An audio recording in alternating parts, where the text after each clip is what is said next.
today's masterclass is going to be all about launching a paid membership community. We are joined here today by the wonderful Jay Klaus. He is a Circle expert, a writer, podcaster, community builder, and he's focused on helping people build their platforms as creatives. So he has tons and tons of experience building communities both in person and online, and currently runs a community called the Creative Companion Club. And he's also our latest Circle expert. So has a lot of great experience helping folks identify the value of their community and then messaging that as well. And so today's session really is going to be all about constructing your membership, making it a place that members love to spend their time. But we are in good hands today. So I'm going to stop sharing my screen and I'll pass it over to Jay. Awesome. Well, I will grab the baton and begin sharing my screen. You're seeing that okay? Mm-hmm. Awesome. Well, hey guys, my name is Jay. Really excited to be here with you all today. As Emma said, my business is called Creative Companion. I'm helping people become full-time professional creators.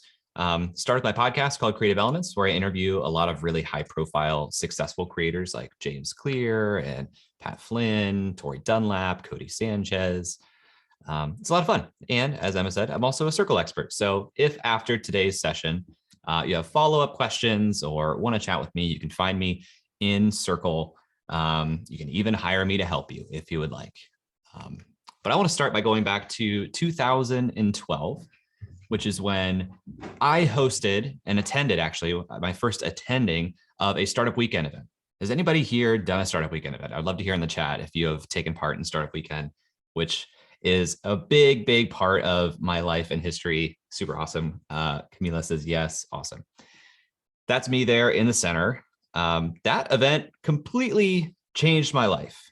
And that is not hyperbole. That is not me exaggerating. That event changed my life because that event changed my community. I was finishing up college at the time, and I didn't have a lot of people around me who cared about business or entrepreneurship. And that event really changed that. A lot of my close friends I met at that event, including Susie. Together, we co-organized like a dozen Startup Weekend events in Columbus.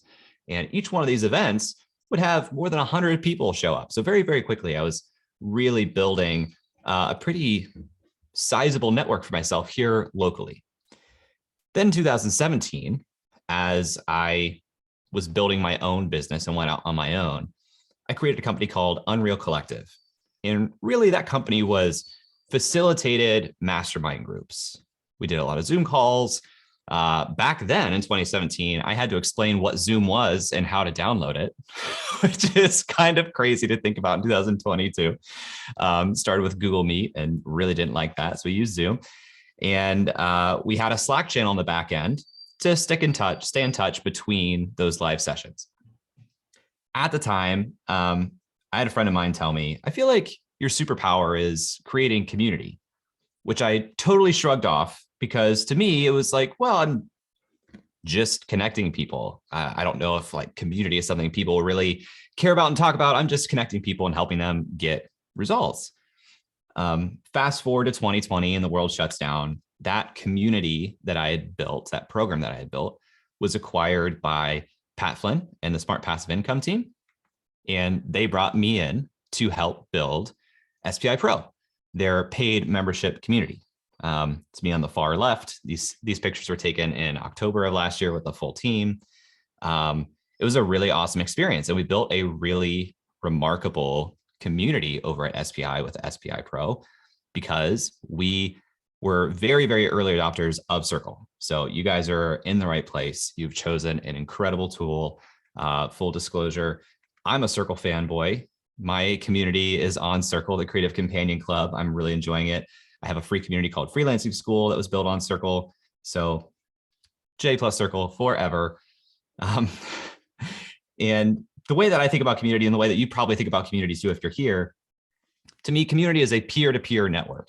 The word community gets co-opted and thrown around a lot of ways, but I want to make sure we're using the same vocabulary here. When I think about and talk about community, I'm talking about a peer-to-peer network. For a lot of creators, their ecosystem looks like this. It's them at the top, and they have all of these one-to-one relationships and interactions with people who don't necessarily know the other people who are also getting that same message. We're starting to see this rise of curation where people are looking to the creator as someone who can aggregate a bunch of information and make recommendations. But to be a community builder, you're really connecting the nodes in your audience. It's really about connecting people to each other, and that's a lot of the value that you're driving. So a peer-to-peer network, a true community to me, is not a broadcast channel. There can be some broadcast messages, but it should not be built as a broadcast channel. It should generate value from other members within the community. And the community itself is in service to the nodes. It's in service to the people within the community who make up that network, who are trading that value with each other. A lot of people use the phrase paid community when they're talking about community as a product. For the purpose of this presentation, the way that I talk about paid communities is I actually use the term membership. That's why this presentation is called Building a Beloved Membership. I don't say paid community, I say membership. There's a lot of similarities and some key differences. To me, communities promise connection. So do memberships, but memberships first and foremost promise value. You're paying for some form of value that you're expecting to receive from that membership. It's kind of like a jobs to be done framework. What is the job that someone is hiring your membership to accomplish for them? In communities, the value comes from members. In memberships, the value can come from other members. It can come from the creator. It can come from access to certain things. It can come from a lot of places. What I find is for memberships, often one of the biggest value propositions and key value drivers is the community space. But there might be other aspects of your membership that are valuable, that people are paying for access to as well, like workshops, like discounts on your other courses, or discounts on software, or additional free content from you, or the ability to become an affiliate for that community. Those are all things that the value is not driven from the community members, but it is valuable and part of the membership nonetheless. So at a high level, I think of memberships as a product. A community may be a core value proposition of that product. But a lot of memberships don't require community interaction at all. Think about like your Netflix subscription. You could think of that as a membership. Peloton could be a membership, not necessarily community interaction that's driving that. So this is just me sharing some terminology, because as I go through this presentation, I'm going to be using the term membership, and I wanted to make sure we were on the same page as to what I think about that. Now, personally, the biggest driver of revenue in my business these days is my membership, of which the biggest core value proposition is the community. So if that sounds like something you're interested in exploring, that's what I want to talk about today. Why should you build a membership? Why should you create something that is a paid product that includes community interaction? Reasons that I love building a membership: you can invest more deeply in the people who invest in you. It's a really great way for you to identify who are my biggest fans, who are my biggest supporters, who wants extra support and access to me, because they are paying to opt into that group. And that helps you identify, okay, these people, I'm just going to absolutely pour as much love and attention and help on as I can. And to me as a creator, that's really, really valuable. It also gives you a really tight feedback loop for your ideas. When you have something that you want to introduce to your broader audience, you can first pilot that idea within your membership. Over the last month or so, I've actually been working on a rebrand of my business, including the community.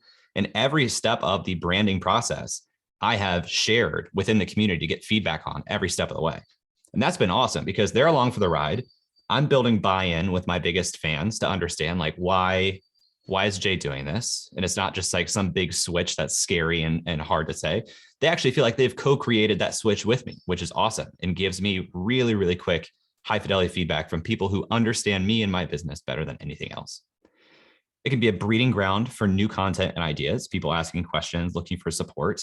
While you can serve them and answer their specific question in your membership, that might become a content idea for your broader newsletter or YouTube channel or something like that. I find that in memberships, low fidelity is actually appreciated. And what I mean by that is, as creators, we often feel like we need to have really highly produced stuff, content. You know, we need to be camera ready. We need to look really good. We need to turn on the 4K camera and the studio lights and make a really, really great video. In a membership, people actually appreciate you just flipping on the Loom in your living room, and maybe your hair is in like a shower towel. Like you're just answering their question, being helpful, and you're being yourself. People appreciate that because they want to be closer to you. They want to feel like they are in more of an insider group. And that type of throwing, production value to the wind is appreciated. And of course, memberships done well can be really lucrative. As I said, my membership's about 4 months old. My business is already doing really well, and that membership has become the biggest revenue driver in my business. So it's been a big positive experience for me. And in a way, it can resemble monthly recurring revenue or annual recurring revenue like SaaS. There's some big differences there, so I would caution you on thinking about that too much, but it can resemble that type of revenue, which is pretty powerful. All right, so hopefully I've gotten you on board with why a membership is valuable if you didn't already come into this thinking that it was. So let's talk about how to build a membership that your members love, they renew, they come back to time and time again. I will preach over and over and over again how important it is to really focus on the purpose of your membership. What is your purpose for this thing? Why does it exist? What are we hiring your community to do for us? What is the promise that you're making with your community? This is me asking the same question in a bunch of different ways, but it's really important. We're getting to a point where it's honestly not enough to say, this is a place for like-minded individuals to come and connect. There are numbers of those growing all the time. Why is your place for like-minded individuals better than the others? Why should we choose yours, especially if it's a membership, something I have to pay to access? Why would I choose to do that? What is the job to be done? What is the transformation that your community, your membership is going to take me on? I think those promises really come down to one of three things, the first two of which are a lot more consciously understood by people. The first one being human connection. Yes, while I don't think it's sufficient to say this is a place for like-minded individuals, it is still necessary. People have to believe that when I join this membership, when I join this community, I am going to be surrounded by people that I want to meet, learn from, collaborate with, whatever it is. Again, at the core of community, it's this interaction between people. So we care about that human connection. That might still be one of the biggest driving factors as to why people are joining you. But I really think it comes down to transformation more often than not. What is the journey this person is going on? It's usually from A to B. Where is that A? What is that B that you're promising to get them to? And why should they believe that your membership is going to help them get there? Jamie, I saw your question there. URL is actually community.freelancing.school. What is the transformation that you are taking people on that they can trust you will get them to be a better place than where they started? And the third promise that I see some communities making, this is a lot more implicit than explicit. People enjoy learning about themselves and finding a sense of identity. And the easiest way to talk about this is actually to kind of show you some examples. So during the most recent election, when Andrew Yang was running for president, he kind of pioneered leveraging emojis on social media for people to identify with a movement, with an idea. You would suddenly see people all over Twitter with this blue cap next to their name. And that was shorthand for saying, this is a set of beliefs and ideals that I support and I identify with. But we've seen that flow into other communities. On Deck, the On Deck Fellowship, people who went through that cohort-based course and joined that community, they added often the number of the cohort they went through. You see ODF 7, ODF 7, ODF 7, people who so closely identified with being in the On Deck community that they're using the scarce 160 characters of their bio to say, this is me. This is something that's important to me. This is something you can know about me or infer about me by seeing this. And we see it with Ship 30 for 30 as well. You see, everybody who joins Ship 30 will add this ship to their name and identify with it. People want to feel like they're a part of something. And if your membership not only is taking them on a transformation, but making them feel like they're a part of something, that is very, very valuable and something that people really appreciate if you do it well. How are you different? How is your membership different? And how can you prove that quickly? Again, a common mistake here is just not defining your purpose. Because if you are a creator, and let's say you even have an audience, you have an audience on social media or YouTube or email, you might have the thought, well, I have people who love my work. Circle's an amazing community tool. I'm just going to throw my people at that tool and a community will happen, and awesome, monthly recurring revenue. I honestly see a lot of creators do that mental math, and it's not like completely incorrect, but if you don't define the purpose for your community and make explicit for people who are learning about your community or your membership what they can expect, they will make a lot of assumptions. And suddenly your purpose is all kinds of things. We will close the loop with our own assumptions as to what I'm going to get out of this membership.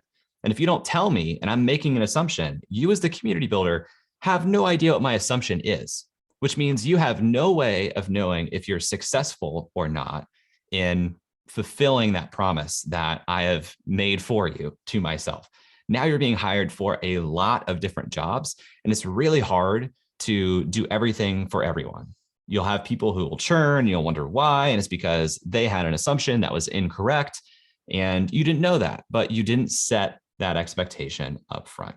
If you're clear up front, you know how to succeed with your members. You know how to deliver on the promise that you're making because it's your promise and it's not a promise they are assuming.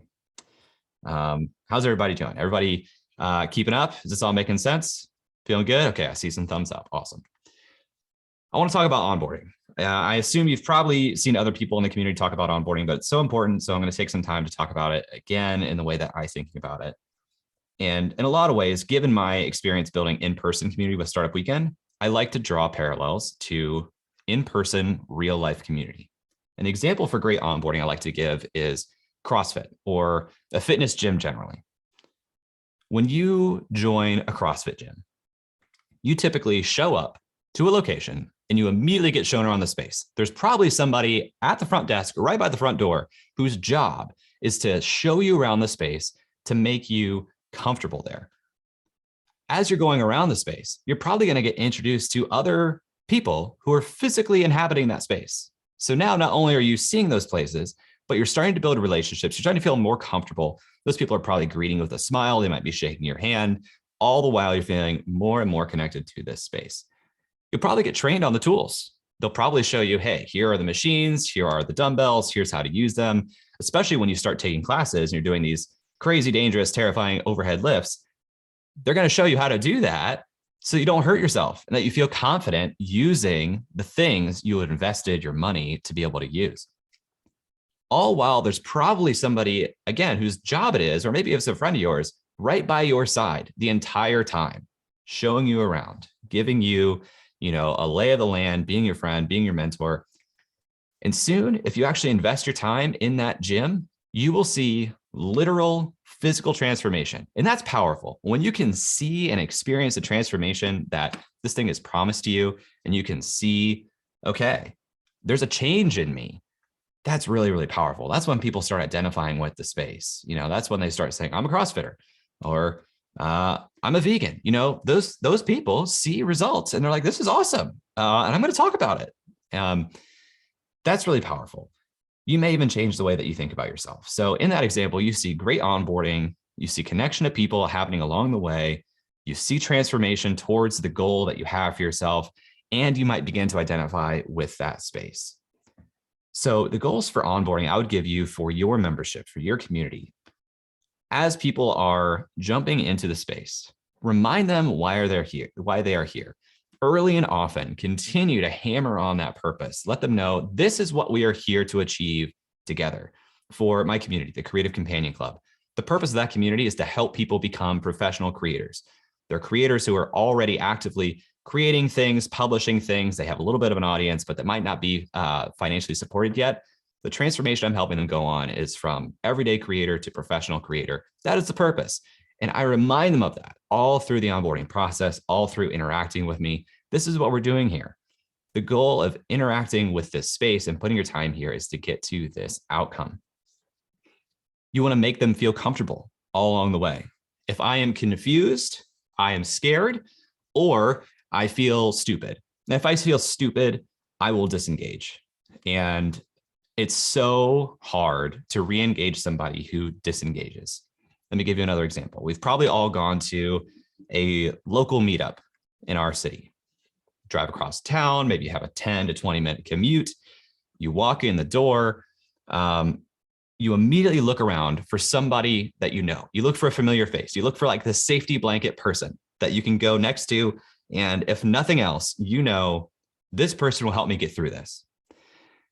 In the real world, if you went across town, you went into a space, you didn't see anybody and nobody greeted you, people still see you. And you're less likely to just walk out the door because that's embarrassing and people saw you. Online, if you go into a digital space and you're uncomfortable and you don't know what to do and you're confused or you feel stupid, you can just click the red X. No one knew you were there. You'll probably never come back. It wasn't a good experience. So your onboarding needs to make them feel comfortable in that space. You also want to start answering the question, now what? Over and over and over again. Walk through your onboarding process. All along the way, someone's going to say, what do I do next? And meanwhile, we're getting notifications from Slack. We're getting text messages. We're getting phone calls. We're getting emails. We're constantly getting bombarded and distracted. And if your onboarding isn't clear, now what do you do to get you to this point of transformation or get you to a point where you feel like you're on the road to transformation? You might lose them just because it's a distracting world. So you need to have dialed in all along the way, every action they take, answer the question, now what do I do? Until they achieve what I call this magic moment where it feels like, yes, I've made the right decision. I'm comfortable here. I see the path forward and my decision to join this membership is reinforced positively. You want to get them on that road to transformation. So what are some examples of answering the question, now what do I do? One that I love is, okay, I joined. Now what? Schedule a welcome call. Do a one-on-one with me as the community creator or the community manager. Okay, I scheduled that. Now what? Here's a couple steps you should do. A little bit of pre-work. You know, here's a little bit of, I call it a starting snapshot in our community. Here's a 5 to 10 minute starting snapshot. Fill this out. This will actually give you some badges on your profile and let me know what you're trying to get out of this community. Okay, now what? Set up your profile. You need to have a good photo. You need to have a bio. You want to add your social profiles so that people can connect with you. Okay, now what?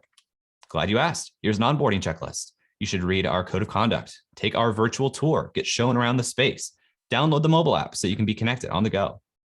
All right, I did that. Now what? Introduce yourself. You have your bio, your profile looks great. Make sure you say hello. Now what? We have a kickoff event coming up. We have a live event where you're going to meet other people. Make sure you RSVP for that. You know, you can just keep going down deeper and deeper and deeper. I'm trying to get people to continue through onboarding until they have a direct one-to-one connection with somebody else in the community. And at a base level, that's at least going to be me because we schedule a welcome call. Here's a look at what my onboarding looks like. When you join my membership, I land you on a page. I say, welcome to the Creative Companion Club. Please take 10 to 15 minutes right now to finish onboarding and get your account set up. And I even recorded a custom video just for this step. Great. There's a button below that says next. I have them schedule a welcome call with me. Amazing. Now I know if they drop off at this point, I will at least have a call with them. And I can say, by the way, I saw you didn't introduce yourself. Make sure you do that. You know, anything that gets lost after this step, I can make up for that deficit by having a really great one-on-one with them and letting them know what next step should be. After they schedule that, they get into the community. And again, in Circle, I have a video just for the step, a little onboarding modal. It says, hey, welcome. So glad you found your way here. The community is made for people like you who are serious about finding creative independence. This is an unfair advantage, yada, yada. Start here. Okay, I click that button. Now what? Got another video for you. Here's what you should do next. You know, I'm trying to mimic this experience of joining a gym or something else where there's someone right next to you.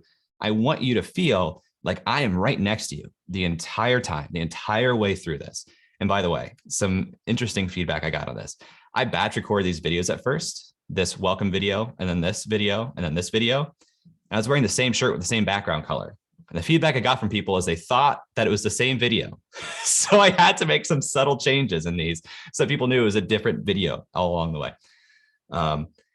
So that's the start here space that I have. I tell them what to do next. I say, hey, bookmark this page, complete your profile, read our rules and expectations, take the virtual tour, set up our mobile apps, introduce yourself to the group. I walk them through that with these actual posts inside the start here space. You've probably seen some really good examples of this on Circle. People are doing a really good job with this. I go so far in the virtual tour that I have a channel guide below it also, and I link to them. And I say, here are what these channels are for. Because again, if you don't know how to use this, then, sorry, my dog is licking my desk obsessively. I'm like, what are you doing down there? If you don't know how to use the space, you're not going to feel comfortable. You're probably going to leave. Now, this is really important. When somebody introduces themselves, this is often the spot that people get to, is they'll join a community, they'll introduce themselves. People really underestimate or undervalue the amount of effort and vulnerability it takes to post an introduction to yourself to a bunch of strangers who don't know you. So people will often spend 5, 10, 15 minutes writing an elegant post or recording a video, or they're moving in real time saying, here's who I am, here's what I'm trying to accomplish, here's what I want to get out of this group, and get no response. And that's a horrible experience. Can you imagine just stepping in front of a group of people and saying, hey, I'm Jay, here are my hopes and goals and dreams. And everybody just looks at you and then does a 180 and turns their back on you. That's what it feels like when you have introductions that don't get responses. So as a community creator, you need to be that person to at least make them feel welcome right away. So I take this very, very seriously. And my goal is, as quickly as possible, when somebody posts, I'm going to be the first comment. I hope that other members of the community jump in and beat me to it. And over time, they get better and better at that. But I want to be the first person to jump in there and say, yes, thank you. And also, Justin here, when he introduced himself in video. I commented right away, video intros are 100% my preference. Thanks for setting the tone. You know what happened with, I think it was like 10 of the next 12 introductions were video. And before that, not many were video. So what's this show? This shows that when somebody has behavior that you appreciate and want to reinforce, call it out, literally appreciate it. Show people this is what is appreciated. It was an incredible precedent. And still to this day, when somebody joins, I think 90% of the time it's video. Incredible.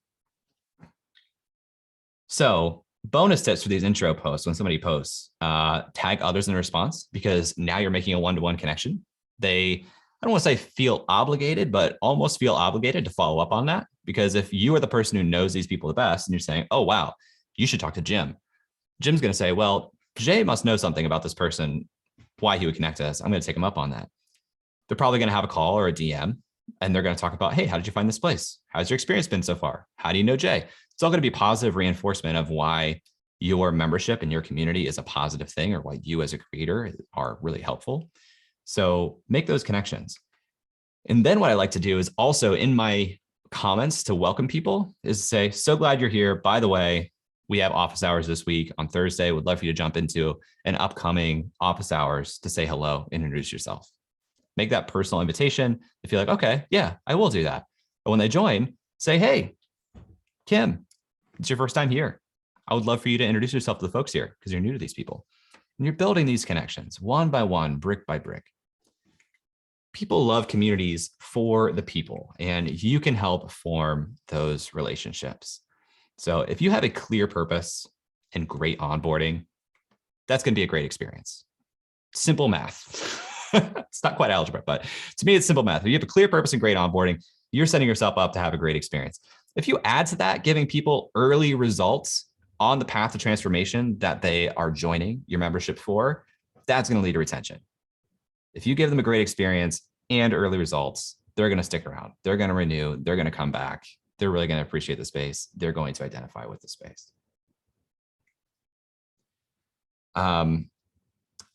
Jamie, that's a great question. I will be sure to answer that in the Q&A section. So I'll go for a few more minutes here and then we'll do some Q&A. I want to talk about encouraging participation because this is a pain point for a lot of community builders. Hey, it's quiet in my community. not a lot of people interacting. What do I do? My golden rule is when someone makes an effort, that needs to feel rewarding. Posting in your community is making an effort. Commenting is making an effort. Sending a direct message is making an effort. If I make that effort and I don't feel like that was rewarded with the outcome I was looking for, which is often just acknowledgement, a response, and often like in a helpful time frame. If people are asking questions to your community, they want that answer 5 minutes ago. They don't want to wait 2 days. If they have the impression that when I ask questions in your community, it takes 2 days to get a response, they're going to find somewhere that gives them shorter time periods. It needs to feel rewarding. People don't usually measure what I call gratification, which is just like, does this feel rewarding? Does my effort get rewarded? People don't measure that. They measure engagement because it's close. It's hard to measure gratification without doing some like qualitative research and asking community members, how are they feeling? Engagement's easy to measure because you can quantify it with input numbers, number of posts, number of comments. But in my opinion, engagement serves you as a community builder, not necessarily the member. And I know it's easy to think, well, if numbers go up, people are happy. Sometimes yes, sometimes no. The question is, does that help them towards transformation? If I am posting and making comments in your community, is that helping me towards transformation? Or are you just keeping me busy? I'm a fan of rituals, especially rituals that people appreciate. But there are a lot of people who join communities and memberships who are type A people, who are completionists, who want to answer the questions that they're asked. So if you say like, hey, share your wins this week. Some people love that. Some people need to reflect on that. Some people see that as another task on their to-do list, and it's not necessarily making them happier. So you need to figure out the balance for your community and what's really helping them and what's keeping them busy. Example I love to give here. In SPI Pro, one of the first things we did was launch a mastermind program. We helped match members into small groups, let them self-govern and chat, usually on video, usually on Zoom, outside of Circle, because this is over a year ago. What we saw was engagement from pure like Circle numbers went down after we introduced masterminds. Retention of paid members went way up. You can see it. Well, I'm no longer with SPI, so I won't show the actual data and the actual graph as I had planned. But it was shown in our actual retention data. After masterminds happened, retention went way up, engagement went down. So what does that feel? Does that feel good to us? Yes. It was like retention is the closest pure data-driven metric of our people appreciating this membership. And if pure number of posts and comments went down, that was okay. We were there to help people and to provide a gratifying experiences. So what provides gratification to a member? Responses to their questions, direct messages, solutions to their problems, all of that as quickly as possible. The quicker you're able to give them these things, the more gratified they feel.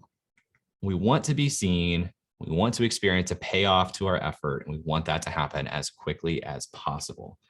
And you need to model that as a community builder before other members will embody it on your behalf. You need to be the person who's welcoming people quickly. You need to be the person who's answering questions quickly. You'll start to build a culture of other people doing that, but you need to get the ball rolling, which is a lot of work. It's a lot of time. It's a lot of effort. So some concluding thoughts here, and then we'll do some Q&A. Memberships, difference between that and a community. Memberships to me are a paid product with several potential value propositions. Community may be one of them or all of them. You need to have a clear purpose so you know how to succeed with your members. Onboarding sets you up for success with your members. The faster you start building relationships between members, the better.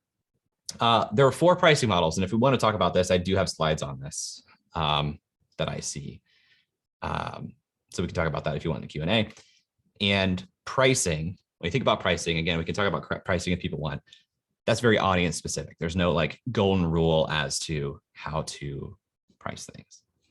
Adam, I see your question. Is there a way to get our hands on these slides? Here it is. If you go to jklaus.com/beloved, that will get you the slides.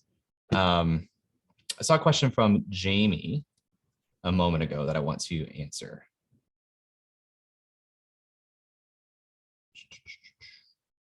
Jamie asks, can you explain these features in your community? Access to shared focus sprints, monthly hot seats, and monthly behind the scenes retros.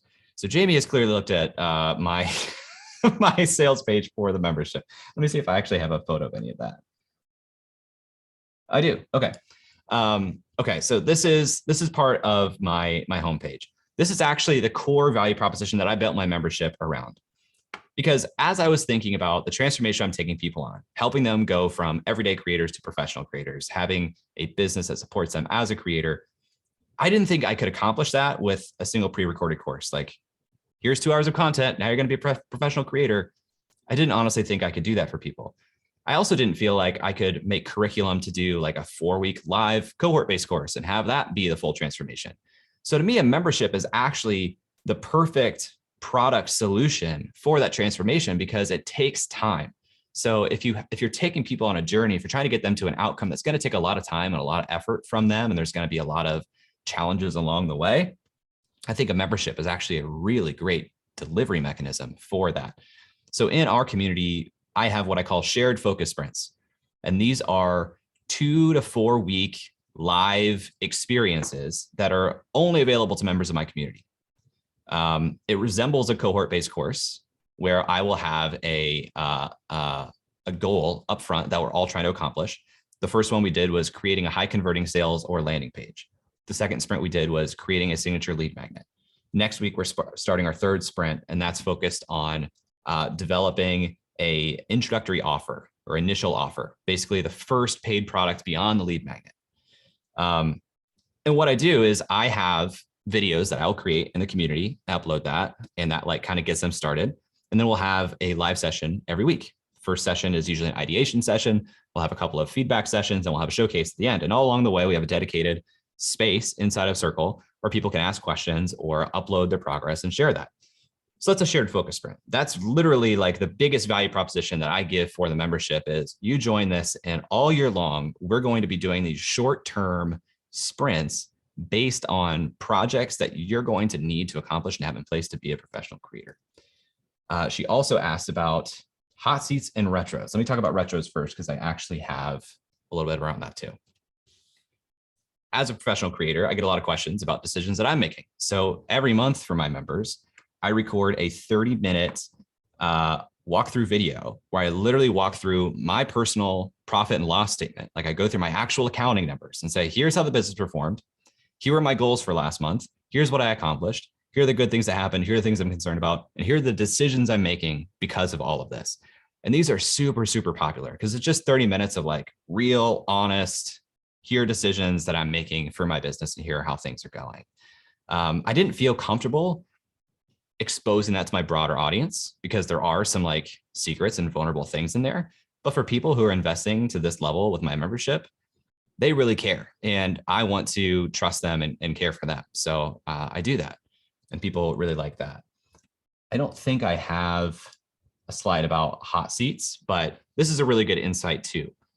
So hot seats are a 30-minute one-on-one coaching session that I do with other members, one individual member for 30 minutes. I record that and I upload that to watch later. And so the requirements are I will hold space for 4 to 6 hot seats per month. It's kind of first come, first serve, but you have to come to me with a specific problem you're trying to solve. And I prioritize people who haven't done a hot seat before. So it's great because I let people come and watch the hot seats live and they can chat and ask questions. But when I put it in the events calendar, it's very, very clear what we'll be discussing in that session. I have office hours too, and office hours are great for people to come and hang out and ask questions. But the feedback I got from office hours was people who are busy don't often know what they're going to get out of it unless you do the work of like fielding questions and writing an agenda ahead of time. So hot seats, I can literally title the event like, here's the specific problem we're going to be solving. And the replays too, the recordings, I can title that in a very specific way. So they actually become like community generated workshops that people who join, I have people joining now who are building membership communities. And I say, by the way, you should watch these 3 hot seats with other people who have built membership communities where we talked about pricing, where we talked about getting your first members, where we talked about re-engaging a quiet membership. It's awesome. It's so, so great. Some of the most valuable stuff that we do there. Okay, more questions. And I'll go back to that screen that had the link to the slides if anybody wants or needs it.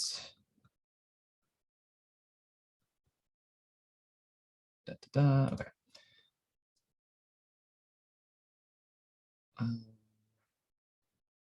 Heather asked, how much time are you spending on a computer?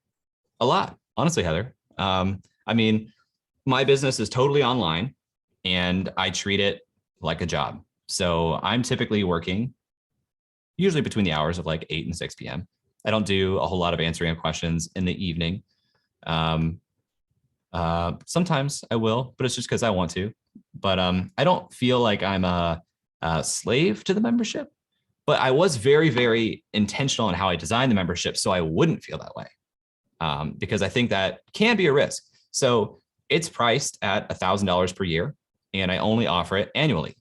And I did that because I knew from my audience a rough estimate of how big that could grow within a year. And I knew that would be financially incentivizing for me to make it awesome. So we have about 93 members now. And yeah, I enjoy spending the time doing it. I spend a lot of time doing it, but no more than I would with a job or doing other things in my business. Tom asks, I currently allow membership after purchasing an online class. Is there a way to convert to a paid membership? Are you asking like, I might need some more context, Tom. I don't know if you're asking like the membership is free. So you're saying anyone who purchases a class has membership. Is there a way to make that into a paid membership? And yes, but it's about setting expectations. And I think this is really important because a lot of people will have community as like an add-on to another paid product, but they're not being compensated for the effort that it takes to make that community good. And as you're more successful selling that product, you have more community members, that becomes more work that you're still not being compensated for. So I really do draw a line between those two things as products, and basically say, like, if you want community aspect or community support and that product, it's a paid product. I don't think there's any reason to not have them as two separate paid products. And maybe people who purchase the course get to upgrade to the membership at a discount to just purely the membership, but I would separate those out. Kat, who gave me an excellent recommendation on headphone monitors that are arriving in the mail today, asked, do you have suggestions to help members who seem to be in motion but not actually taking meaningful action? Wow, that's a very nuanced, good question. So one like core value that I have for my membership, Kat, is ruthless honesty, because people are paying a lot of money to be there. And I know their goal is to be a professional creator. And I've done that path and I know how hard it is. And it doesn't serve them to watch them do things that aren't going to get them success. So like if I see somebody in motion, but not taking meaningful action, I will say, hey, can I give you some brutal, honest feedback? And that's usually greeted with an enthusiastic, yes, please. And it's like hard, difficult conversation to have. And it's probably even more difficult to do asynchronously and not have like your voice. So like if I was going to deliver that asynchronously, I'd probably do it in video so people can see like the pain I feel in telling somebody this. But I think you have to level with them if you really want them to get results, which can be scary because it's like, well, part of me also just wants them to stay here and renew and be happy. And sometimes the hard things don't necessarily make me happy. It feels good to be in motion. But if you're trying to get them to that outcome, I think you have to do it. Christina says, may have missed it. What's the approximate size of your community and what's the average post frequency as creator on the forum? It's 93 people. I probably make a new topic post most days, probably average about one per day. A lot of commenting in there pretty frequently. But, I'm really cognizant of, again, I don't want it to feel like a broadcast channel. So a lot of the stuff that I post will be like, hey, here's a recording of this month's retro. Or, hey, here's a recording of these 2 hot seats that I did. Or, hey, I'm feeling bad today. And let me tell you why. Like honest stuff. It's not engagement farming. And I try to keep it on a like, what is genuinely helpful to these people? Uh, Joseline asks, what's the best way to help maintain routines? So when it comes to routines and rituals, in my opinion, I really try to keep an ear out for people who are interested in them and then empower them to start them and maintain them. Because I think it's easy to create routines to try and get engagement going and try to get things started. But if you lean into it too hard, I think you run the risk of just burning people out, making them feel busy. But if it's coming from a genuine place of, hey, I want this, I need this, I want to be accountable and running this, I try to like empower those people and really pour love on them in different ways to incentivize them to keep doing that. Danica says, are the live sprints recorded, and do people joining your membership now who are behind need the first 2 sprints to make their transformation, get good value doing it on their own? The live sprints are recorded. They live in a dedicated space, and I pin the posts and number them so you can see, like I call it watch on demand. You can watch through both my like pre-recorded content to say, here's how to get started, and the recorded videos of those sprints. Do they need those first 2 to make their transformation? Depends. Some people come in and they already have high converting pages. They already have lead magnets. They might need different parts of the journey. My goal as the membership builder is to have content for all steps on the journey so that when you come in, it's kind of like a buffet or a menu. And in my onboarding calls, I can say, well, based on your starting snapshot, based on what you've told me here are 3 immediate steps that I recommend taking. And I think this sprint would really help you. Fred says, pros and cons of 1-tier versus 2-tier membership tier structure. I have 2 tiers of membership pricing, Fred. I don't know if you saw that, and that's why you're asking that. I have a basic membership and I have a VIP membership. And the VIP membership is very similar to the basic membership, except all of my courses are also included. And you get 4 one-on-one sessions with me included. Both of them are offered only annually. And I really have found that structure to be good. Most people join at the base level, but a lot of people come in and they buy the VIP, and it's like, great, I can invest even more of my time in this person who's shown that they want to support me and invest in me. That's awesome. And that one member has the same financial impact to me as 2 members would. That's great. So I like having that. There's probably a limit to how many choices you would want to make. Like if I also offered monthly membership, so it's like you can have basic membership, annual or monthly, or VIP, annual or monthly. Now you have 4 choices. And I think, you start to get to a point where there are too many choices, but having 2, I think has been net good for me. Monique asks, what is your advice for starting a membership from scratch? We have a great concept, but don't have a free community.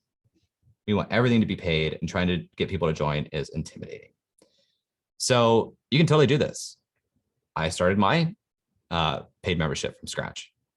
What I did that I would do over and over and over again, I spent a lot of time designing the membership, the experience, and the financial model upfront. I had a spreadsheet where I was actually like, let me make some assumptions based on number of members that I could drive, the price, and what that would mean to me from a bottom line. Let me do a gut check on whether that's good or not. Because what I didn't want was in the first 3-6 months of the membership, when I had 20, 30 members, I didn't want to resent that membership because it wasn't a big enough impact to my bottom line to feel good and excited about doing it. And I thought about pricing tiers for a long time. I thought about doing it in a way where it's like, okay, first 10 members get in at this price. And then after every 10 members, the price doubles or adds $100 per year or something like that. I played around a lot with the spreadsheet.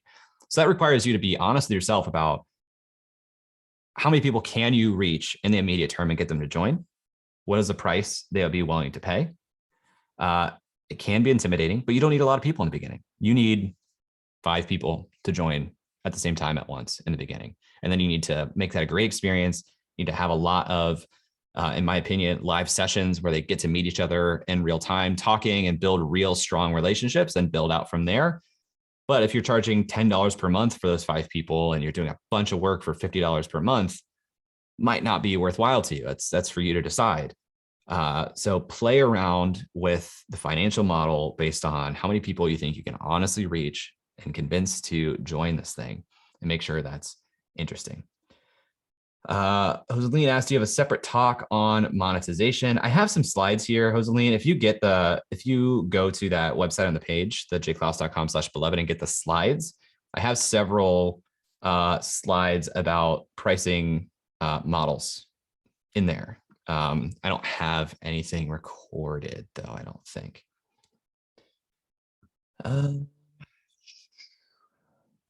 Tom added some context.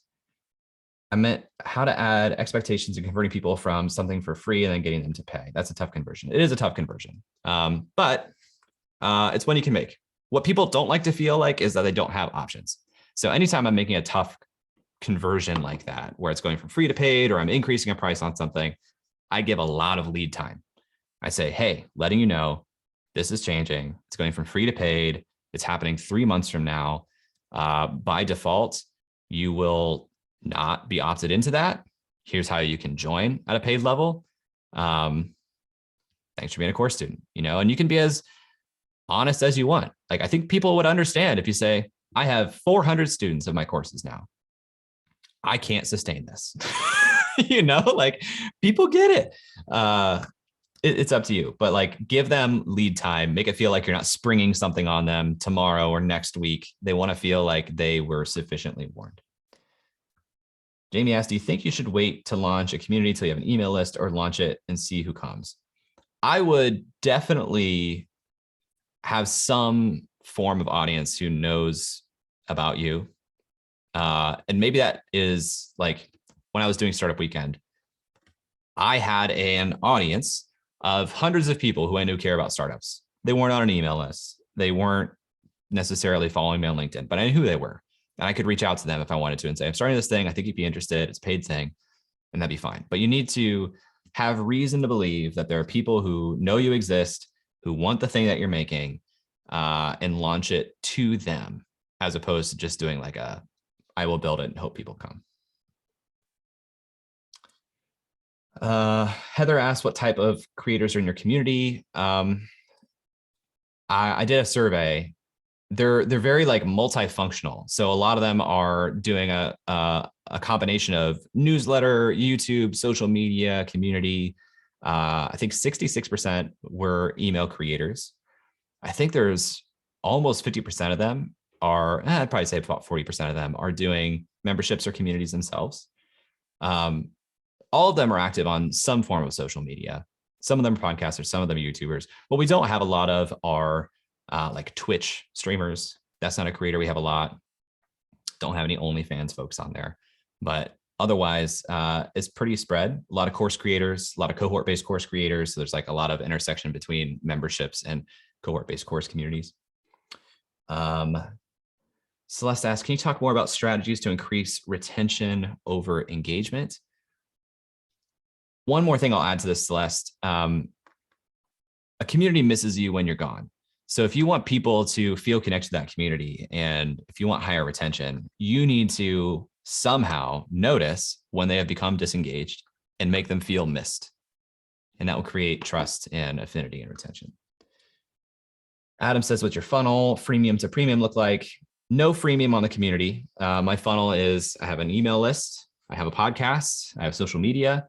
I like to showcase the stories of members of my community. I like to amplify when members of my community talk about how much they love it. Yeah, so it's like you're on my email list. I launched this thing. One thing I did when I launched the community, by the way, I should talk about this. This might be useful to people.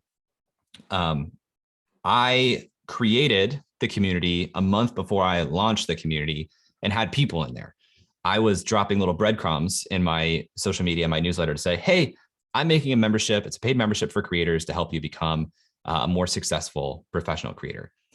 I have nothing else to show for it right now, but it exists. And if you trust me and you want to join right now, you can join for half off for life. And the people who knew me and were paying close attention to me and trusted me took me up on that offer. And so without a sales page, I had 30 to 40 people join the community. And then I got to run an entire shared focus sprint with that group of people. So when it came time to actually launch the community and build a sales page, it wasn't a theoretical, this is what this community can and will be. It was just documenting, this is what this community is, which was really powerful. And again, really gave me a chance to appreciate the people who were my biggest fans because they were paying close attention. And for me to say, take a leap, trust me, take a risk, you'll be rewarded with half off for life. It's a screaming bargain to be able to join the community at $500 per year. And that's awesome. And those people are some of the most active people still to this day.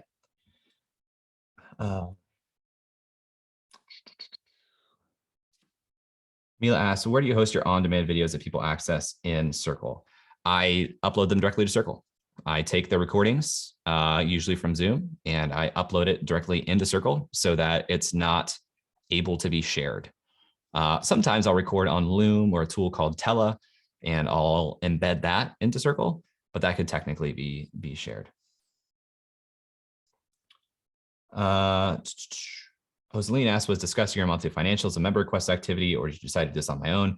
That was a hunch. I decided to do that on my own and wanted to see how people responded. And every month people are like, I just took 3 pages of notes. This is my favorite thing. I wanted to do it generally because I help creators. So like the more I can show that to people, I think the more helpful I can be. But I didn't, like I said, I didn't want to go all the way to like showing my bookkeeping to my general email list because I don't really know or control who's seeing that. And there could be bad actors or something, I don't know, but I didn't want to go that far. And so this was a good way for me to do it. Heather asks, any artists? Depends what you mean by artists. If you mean like fine artists, like jewelry and physical things like that, not really. But I would say all of them identify as artists, but mostly digital creators. Joseline asks, can I share the slides via URL on Twitter? That's fine. Totally up for that. Thank you. People are running. Joseline asked, was it a lifetime free membership or lifetime discount? It was not lifetime free. It was lifetime discount. It's half off every year for the lifetime of their membership. Michael asked, with trusting Circle that much, what happens if it closes one day? All bids lost, not a concern. I also save them in Dropbox. Like I have the raw recordings saved. Adam says, where do you host your courses? Circle, I have them on Teachable. Last question here. Well, actually, we might want to close things down. Emma, Mathilde, should we say our goodbyes? Is there anything you guys want to add? Yeah, thank you so much, Jay. This was a really great session. Just so everyone knows, we are going to be making the recording of this available in our video library so you can revisit it. But thank you, Jay, and thank you everyone for joining. Awesome. If you guys want to join the community, you can absolutely do so. If you want to hire me to come in and talk with you about your community, you can do that on my Circle Expert profile. Links to all that are here, or you can go to the link on the screen. Thanks, everybody.